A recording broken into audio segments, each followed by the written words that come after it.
നമസ്കാരം. നെയ്യാറ്റിൻകര ആറാലുംമൂട്ടിൽ അതിയന്നൂർ കാവുവിള ഗോപൻ എന്ന 69കാരൻ ജനുവരി 10-ന് അതോ 9-നോ അതോ 8-നോ ആ സംശയം അവിടെ നിൽക്കട്ടെ, രാവിലെ 10 മണിക്ക് നടന്നുപോയി 5 ആണ്ട് മുമ്പ് പണിതിട്ട കല്ലറയുടെ സ്ലാബ് നീക്കി അകത്തു കയറി സ്വയം കല്ലറ അടച്ചു. അവിടെ ഇരുന്ന് മരിച്ചു കാണും. കല്ലറ തുറന്ന് പരിശോധിക്കാതെ തന്നെ മക്കൾക്ക് ഒരു കാര്യം ഉറപ്പായിരുന്നു. 10-ന് ഉച്ചയ്ക്ക് 12 മണിയോടെ മതിലായ മതിലെല്ലാം അവർ അവരുടെ ഉറപ്പ് പോസ്റ്ററായി പതിച്ചു. ഗോപൻ സ്വാമി സമാധിയായി.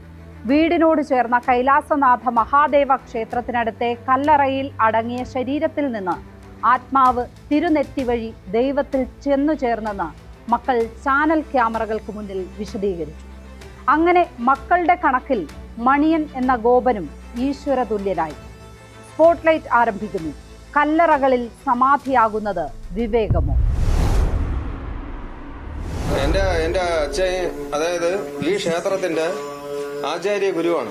അതായത് ഈ ക്ഷേത്രത്തിലെ ഷടാധാര അധിവാസ മഹാലിംഗ ക്ഷേത്രം നിർമ്മിച്ച് എന്റെ അച്ഛൻ ചുമട്ടുതൊഴിലാളിയാണ്. ഞാൻ പുതുമന തന്ത്ര വിദ്യാലയത്തിൽ പീഠത്തിൽ പോയി ഈ ക്ഷേത്രം വന്നതോടുകൂടി അച്ഛനാണ് ക്ഷേത്രം പ്രതിഷ്ഠിച്ചത്. അപ്പം പൂജ ചെയ്യാൻ ആള് വേണം. വെളിയിൽ നിന്ന് എടുത്തു വയ്ക്കാനുള്ള സാമ്പത്തികമില്ല നമുക്ക്. എന്റെ അച്ഛനെ എനിക്ക് കൊന്നിട്ട് എന്താ നേടാൻ? എനിക്ക് എന്ത് കിട്ടും? ശ്രീനാരായണ ഗുരു സമാധിയായി എന്നാണ് ഇന്ന് പറയാറുള്ളത്. എന്നാൽ ആ വിയോഗമറിഞ്ഞ് സഹോദരൻ അയ്യപ്പൻ എഴുതിയ ഗീതമുണ്ട്. അതിന്റെ തലക്കെട്ട് സമാധി ഗീതം എന്നല്ല, ചരമഗാനം എന്നാണ്. ശ്രീനാരായണ ഗുരുവിന്റെ ഏറ്റവും പ്രിയ അനുയായിയാണ് സഹോദരൻ എന്ന് മറക്കാതിരിക്കാം. ഒഴുകും കണ്ണീരാലുദകം വീഴ്ത്തുന്നു മലയാളക്കര മുഴുവൻ സദ്ഗുരോ എന്നാണ് സഹോദരൻ അതിൽ എഴുതിയത്. മതനിഷേധവും മതസ്ഥാപനവും പരിചിൽ സാധിച്ച പരമസദ്ഗുരോ എന്ന് മാത്രമല്ല സഹോദരൻ വിശേഷിപ്പിക്കുന്നത്. ഭാരതഭൂമിയെ വിഴുങ്ങും ജാതിയോടടരിനായി ഭവാൻ അണിനിരത്തിയ വലിയ സേനകൾ വിഷമിക്കുന്നല്ലോ എന്നുകൂടിയാണ് എഴുതിയത്.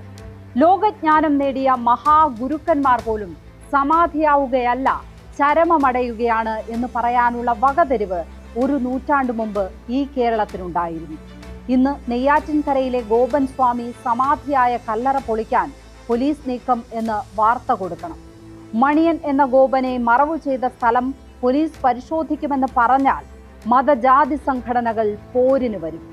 ഗോപൻ സ്വാമി സമാധിയായെന്ന് തന്നെ വാർത്ത എഴുതാൻ മാധ്യമങ്ങൾ നിർബന്ധിതരാകും. ആ മരണത്തിൽ 2 സാധ്യതകളാണ് ഉള്ളത്. രണ്ടും കുറ്റകരവുമാണ്. ഗോപൻ മാസങ്ങളായി ഗുരുതരാവസ്ഥയിൽ ആയിരുന്നുവെന്നാണ് ബന്ധുക്കളുടെ മൊഴി. കാണാതായി എന്ന് സംശയിക്കുന്ന വ്യാഴാഴ്ച രാവിലെ ആ വീട്ടിൽ എത്തിയ ബന്ധു ഗോപനെ ഗുരുതരാവസ്ഥയിൽ കണ്ടു എന്നാണ് പോലീസിന് മൊഴി നൽകിയത്. അതോടെ ഗോപൻ 10 മണിയോടെ തനിയെ നടന്ന് കല്ലറയിൽ പോയി സ്ലാബ് മാറ്റി അകത്തിരുന്ന് സമാധിയായി എന്ന മൊഴി തന്നെ സംശയത്തിലാകുന്നു.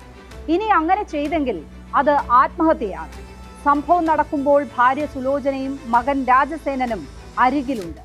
അതീവ ഗുരുതരാവസ്ഥയിലുള്ള രോഗികൾക്ക് മരണം നൽകാൻ പോലും ഇന്ത്യയിൽ അനുവാദമില്ല.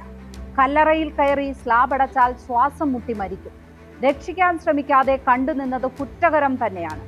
രണ്ടാമത്തെ സാധ്യത, ഗുരുതരാവസ്ഥയിൽ ആയിരുന്ന ഗോപനെ മക്കൾ എടുത്ത് കല്ലറയിൽ ഇരുത്തി സ്ലാബ് അടയ്ക്കുകയാണ്. അത് ആത്മഹത്യാ പ്രേരണയല്ല, കൊലപാതക കുറ്റം തന്നെയാണ്.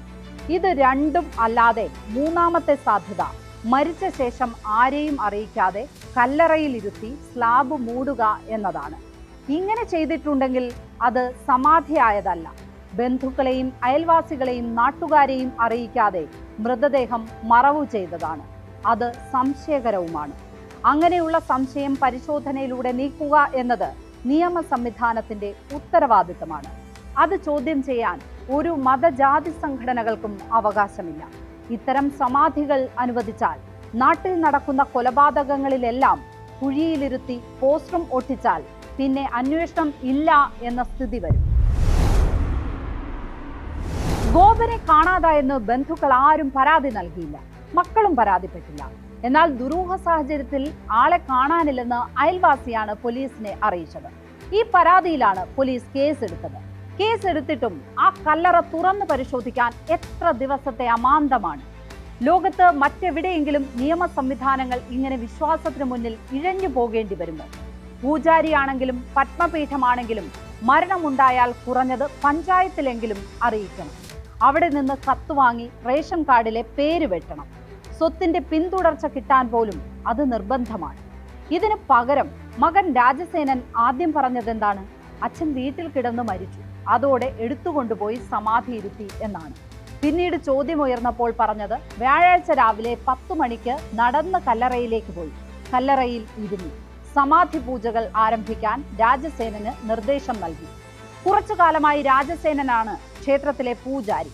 വ്യാഴാഴ്ച രാവിലെ 10-ന് ആരംഭിച്ച പൂജകൾ വെള്ളിയാഴ്ച പുലർച്ചെ 3 മണിക്കാണ് പൂർത്തിയായത്. അതോടെ സമാധിയായി എന്നും വിശദീകരിക്കുന്നു. വെള്ളിയാഴ്ച പുലർച്ചെ മരിച്ചയാളുടെ വിവരം പോസ്റ്റർ അടിച്ച് നാട്ടുകാരെ അറിയിക്കുന്നത് ശനിയാഴ്ച ഉച്ചയോടെയാണോ? ഈ ഒറ്റ ചോദ്യം മതി പോലീസിന് കല്ലറ തുറക്കാനും മക്കളെയും ഭാര്യയും ബന്ധുക്കളെയും ചോദ്യം ചെയ്യാനും. തൽക്കാലം രാജ്യത്തുള്ള നിയമസംഹിത അംഗീകരിക്കുക എന്നതാണ് ഏറ്റവും അഭികാമ്യം. സംശയങ്ങൾ നീക്കിയ ശേഷം സമാധി എന്നതാകണം സമാധാനത്തിൽ വിശ്വസിക്കുന്നവർ പിന്തുടരേണ്ട ആചാരം. സ്പോട്ട്ലൈറ്റ് ഇനി മറ്റൊരു വിഷയവുമായി നാളെ. നമസ്കാരം.